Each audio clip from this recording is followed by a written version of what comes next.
नमस्कार, आदाब, सत श्री अकाल, गुड मॉर्निंग। एक बार फिर हाजिर हूँ आपके आगे बहुत बहुत धन्यवाद के साथ आपके वक्त के लिए जो आप मुझे दे रहे हैं, आपकी समझ के लिए जो आप मुझे सुन रहे हैं और ग्रहण कर रहे हैं। मैं आपका बहुत बहुत आभारी हूँ। एक बार शुरू में फिर से आपको रिक्वेस्ट करता हूँ कि अगर आप तक आपने मेरा चैनल सब्सक्राइब नहीं किया तो please do subscribe, bell icon को ज़रूर दबाएं ताकि हम और नज़दीक आ सकें। दोस्तों, हम एक यात्रा पे निकले हैं, एक यात्रा, जीवन की यात्रा प्रभु की ओर। वैसे तो मुझे सुनने वालों में जवान पीढ़ी जो है वो काफ़ी बड़ी है और मुझे खुशी है कि आप लोग मुझे सुन भी रहे हो और समझ भी रहे हो, क्योंकि पेड़ की शुरुआत बीज में ही होती है। इसी उम्र में अगर आप सही दिशा को पकड़ सके और सही दिशा में चल सके तो जिंदगी बहुत आसान हो जाएगी। मेरा अपना एक तजुर्बा है कि आप जितना सच्चे दिल से ईश्वर के साथ जुड़ेंगे उतने ही सच्चे हृदय के साथ, प्रेम के साथ ईश्वर आपसे जुड़ेगा। और फिर जब ईश्वर की बात करता हूं, मैं किसी इंडिविजुअल की बात नहीं करता। ईश्वर इंडिविजुअल नहीं है, ईश्वर तो कॉस्मिक पावर है। वो कॉस्मिक पावर किसी ना किसी इंडिविजुअल के थ्रू हमारे साथ आके खड़ी हो जाती है। और अश्योरेंस है मेरी आपको कि आप एक बार हृदय से प्रेम करके देखें, हृदय से ईश्वर के साथ जुड़ के देखें। ईश्वर उससे भी ज्यादा प्रेम से आपके साथ जुड़ेगा। किसी भी कार्य में आपको कभी भी तकलीफ नहीं आएगी। आप करके देखें। ऐसे तो मेरी जिंदगी के बहुत सारे किस्से हैं, मैं आपसे शेयर करने जाऊंगा तो खत्म नहीं होंगे, लेकिन वो फिर पर्सनलाइज स्टोरीज हो जाती हैं। मेरा ऑब्जेक्टिव सिर्फ और सिर्फ ईश्वर की बढ़ाई को मोटिवेट करना या एयर करना नहीं है। ईश्वर तो है ही, मैं उनके बारे में बोलूं या ना बोलूं वो तो रहेंगे। वो कॉस्मिक एनर्जी एवर प्रीवेलिंग है, हर जगह है, ओमनी प्रेजेंट है और शुरू से है। जैसे बाबा नानक जी कह गए थे ना, आद सच जुगाद सच है भी सच, नानक होसी भी सच। मतलब वो जो शक्ति है, जिस भी नाम से उन्हें याद करें, मैं शिव के नाम से याद करता हूं, तो जो शिव हैं वो आद हैं, वो अनाद हैं, वो जुगाद हैं, वो कब से हैं किसी को पता नहीं, हमेशा से ही हैं वो और हमेशा ही रहेंगे। हम सब उनका अंशक स्वरूप लेकर के इस मृत्यु लोक में उनकी नुमाइंदगी कर रहे हैं, उनको रिप्रेजेंट कर रहे हैं, उन्हीं के लिए यहां पे हैं। जैसे हमने पहले जिक्र किया कि ये धरती की रचना भी उनका अपना ही स्वरूप है, स्वयंभू। वो खुद ही स्वयंभू हैं, शिव स्वयंभू, जो कि स्वयं भू का रूप लेके आए हैं और भू में से पैदा होने वाली हर चीज जो है उन्हीं का स्वरूप है। और ये क्यों हुआ? क्या जरूरत थी ईश्वर को ये सब अडंबर रचने की? जैसे बहुत सारे लोग कहते हैं कि भगवान ने अडंबर रचा है। भगवान ने एक पॉजिटिव कंस्ट्रक्टिव थॉट के साथ इस सारी सृष्टि की रचना की है। वो भी मानव बनाना चाहता था।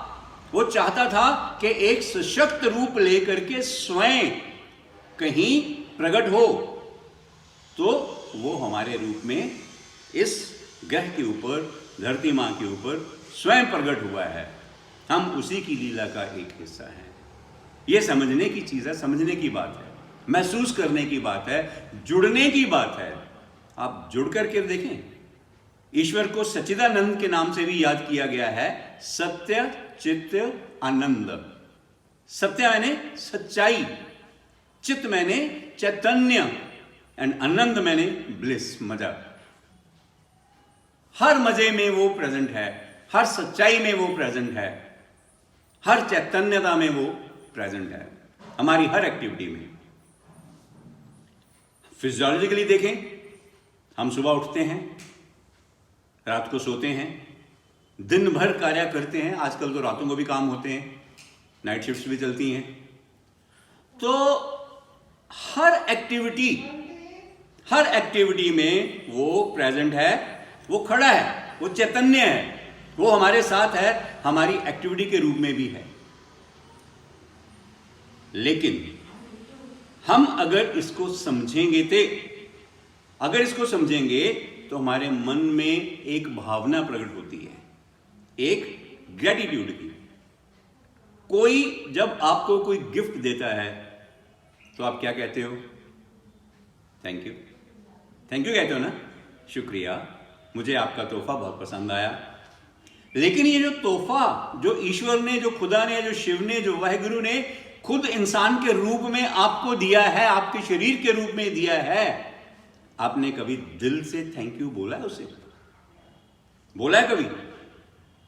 आप हर कोई मंदिर, गुरुद्वारा, चर्च जाते ही होंगे, मस्जिद जाते ही होंगे, लेकिन जाके वहां क्या करते हैं? शीश झुकाते हैं, प्रसाद चढ़ाते हैं, 5 रुपए का, 10 रुपए का, ज्यादा से ज्यादा 100 रुपए का, कुछ पैसे चढ़ाए जाते हैं, नमस्कार करते हैं और आ जाते हैं। कैसे? मैकेनाइज्ड वे में। बुद्धि, सोच, अटैचमेंट शायद हमारे साथ उस समय नहीं होती। जब भी हम किसी धार्मिक स्थल पे जाते हैं या नहीं भी जाते, अपने घर में हम लोगों ने पूजा के स्थल बना रखे हैं, या वो भी छोड़ो, कभी भी हम ध्यान में बैठने की चेष्टा करते हैं कि थोड़ा सा चलो प्रभु का ध्यान करते हैं, तो उस समय क्या हमारी भावनाएं हमारे साथ हैं? क्या हम सिर्फ शारीरिक तौर पे बैठे हैं और क्रमबद्ध मैकेनाइज्ड वे में किए जा रहे हैं, हे ईश्वर तेरा शुक्र है, बट डू वी मीन, क्या हम दिल से कह रहे हैं? दिल से तो कहने की जरूरत भी नहीं है। बैठो, ध्यान लगाओ और अपने अंदर आत्मा की डेप्थ से, दिल की गहराई से, बिना बोले हुए एक बार कह के तो देखो, ईश्वर मैं तुम्हें बहुत प्यार करता हूं या करती हूं। कह के देखो, आपके अंदर से ही आवाज आएगी कि मैं भी करता हूं। सुनेगी नहीं, महसूस होगी। वो साइलेंट कम्युनिकेशन है between you and between God. कभी उससे बात तो करके देखो, वो आपके अंदर से ही आपको जवाब देगा। अब बड़ी मजेदार बात आपसे शेयर करता हूं। आप कहोगे कि आप ये सब, मुझे किसी ने पूछा, प्रभाकर जी आपने ये सब कहां से पढ़ा है, किसने आपको सिखाया, कहां से सुना है?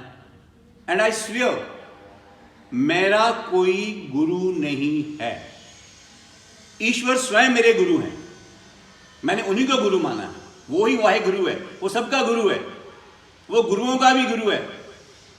उसको गुरु माना है और वो स्वयं मेरे से, मेरे ही थ्रू बातें करके मुझे एजुकेट करता है, मुझे नॉलेज देता है, मुझे ज्ञान देता है, मुझे प्रेम का पाठ सिखाता है। ये मैं आपसे वो शेयर कर रहा हूं जो मैंने खुद महसूस किया है, सीखा है, लर्न किया है।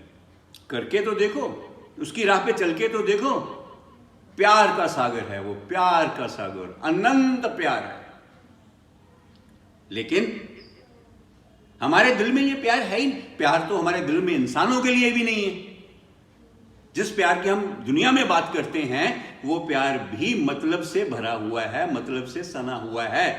बिना मतलब के तो बेटा भी बाप को प्यार नहीं करता। अगर प्यार करता है तो फिर बुजुर्गों को वृद्ध आश्रम क्यों छोड़ के आते हैं? अगर प्यार करते हैं तो क्या उनकी इज्जत, उनकी सेवा नहीं कर सकते? हमने तो उनको बाप, मां बाप भी नहीं समझा। ईश्वर समझना तो बहुत दूर की बात है। ग्रंथों में, किताबों में हमें सिखाया गया है कि मां बाप ईश्वर का स्वरूप हैं, या यूं कहें कि ईश्वर खुद मां बाप के रूप में आया, आपको जन्म दिया, आपको आपकी सुरक्षा की, पाला पोसा, बड़ा किया, इस काबिल बनाया कि आप जिंदगी में आराम से, खुशी से जी सको। जिंदगी में जितनी भी सुविधाएं अवेलेबल हैं, प्रेजेंट हैं, आप उनको सही ढंग से यूज कर सको, आनंद प्राप्त कर सको, अनंत तक पहुंच सको। लेकिन हमने कभी मां बाप को मां बाप के रूप में भी नहीं देखा, तो ईश्वर के रूप में देखना बहुत बड़ी बात है। मैं आपकी बात नहीं कर रहा, प्लीज इसको पर्सनलाइज मत करके लीजिए। मैं दुनिया की बात कर रहा हूं। कितने केसेस हैं देखो जरा, कितने वृद्धाश्रम खुले हुए हैं और वहां पे बुजुर्गों का क्या हालत है। मैं अपने एक दोस्त का किस्सा शेयर करूंगा। एक लेडी हैं, वो एक मंच पे मेरे साथ काम कर रही थी, जुड़ी हुई थी, और एक बार उन्होंने ऐसा काम किया जिसकी तारीफ के लिए मेरे पास अल्फाज नहीं है।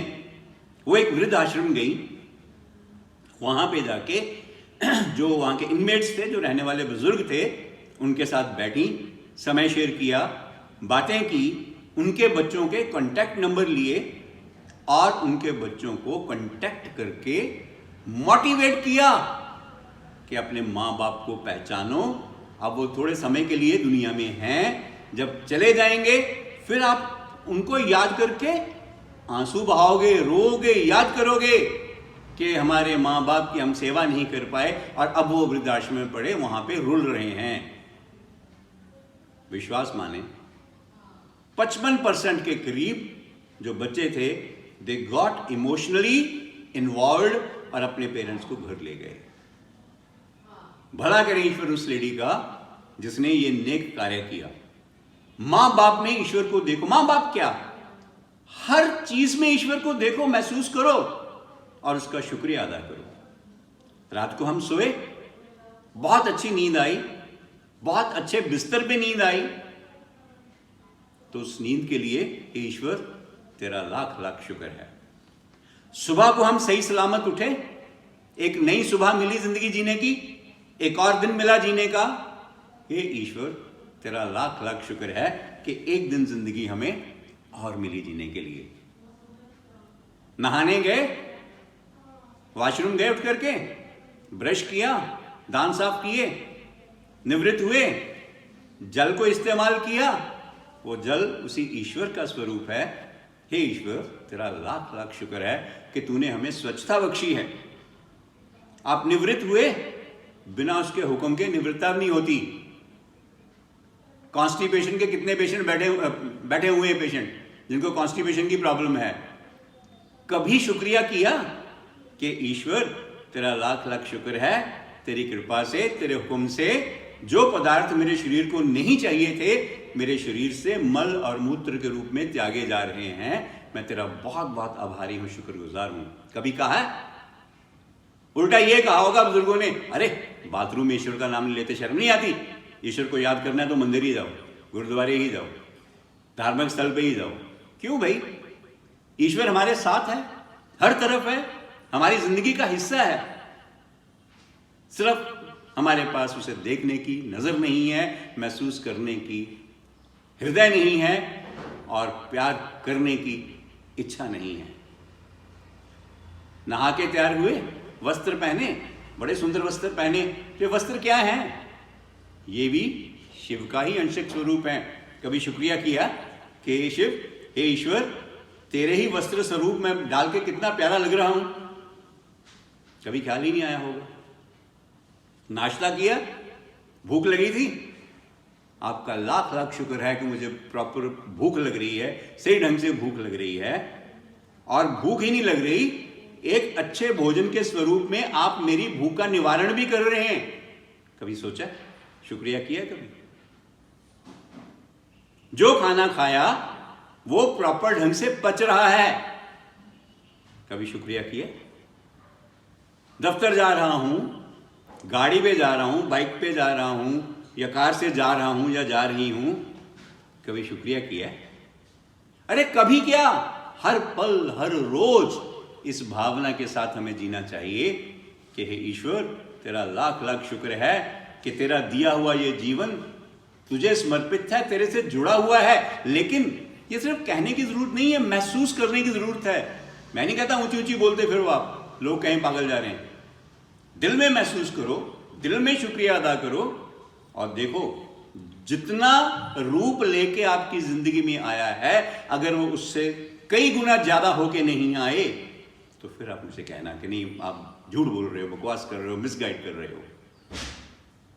मेरे साथियों, मेरे भाइयों, मेरी बहनों, मेरे बच्चे बच्चियों, मैं सिर्फ वही आपसे शेयर करता हूं जो मैंने खुद एक्सपीरियंस किया हुआ है। कहीं से पढ़ा लिखा मैं आपसे कुछ बात नहीं कर रहा। I am talking my life to you, I am sharing my experiences with you, and I want you to be well connected with the eternity, with the cosmic energy, with the force known as God, Ishwar, Prabhu, Waheguru, God, अल्लाह, वो शक्ति जो है जिसका ही हम स्वरूप हैं और जिसने ही हमें सारे रूप लेके हमारी जिंदगी को धन्य किया है, आनंदित किया है, उसके प्रति ग्रेटिट्यूड की भावना पैदा करके रखना बहुत जरूरी है। और इससे हमें ही आनंद मिलेगा, हम ही एक ब्लिस की स्टेज पे पहुंचेंगे जहां से हम आनंदित होकर रह सकते हैं। यह तो एक यात्रा है, एक एक करके पड़ाव हम आगे बढ़ रहे हैं।